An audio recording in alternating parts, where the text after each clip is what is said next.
Fiza, this is the worst week of labor unrest in schools this province has seen in more than 20 years. All four main teachers' unions are either working to rule or holding rotating one-day strikes. And there's no end in sight. Education is a right.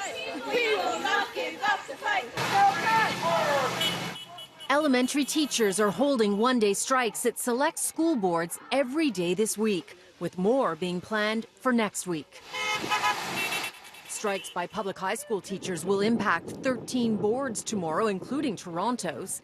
And every English Catholic teacher will be on strike tomorrow as well, impacting 550,000 students. Class sizes, mandatory e-learning, protecting all-day kindergarten and funding for vulnerable students are among the key issues, as well as the 1% cap on wage increases.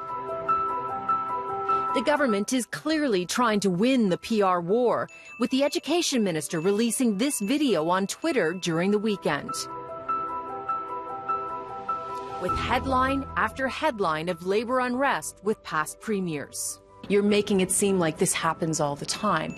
This situation that we're seeing today does not happen all the time, and tomorrow, and the next day, and the next day. I would submit that families in this province know that since 1990 under Bob Ray, Kathleen Wynne, Dalton McGuinty, Mike Harrison, and now Doug Ford, that they've seen this story. I mean, in 2015, there were strikes in this province, illegal strikes in this province, in Durham and in Peel. But not province-wide, the way you're looking at, the way what you're staring at right now.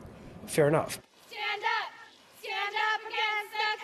The question many are asking now is, how long can these one-day rotating strikes go on?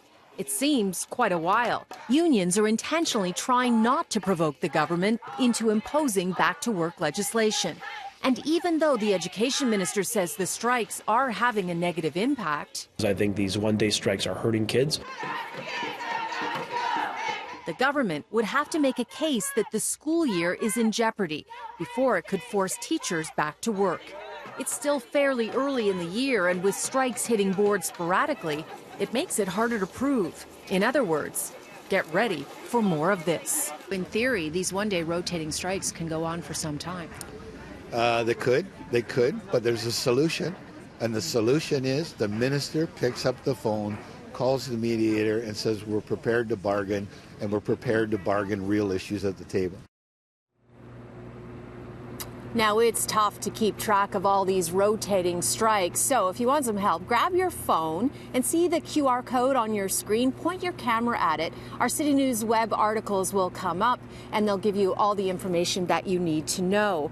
Now, the education minister and the elementary teachers union both told me today that they're ready to go back to the bargaining table. However, no talks are scheduled.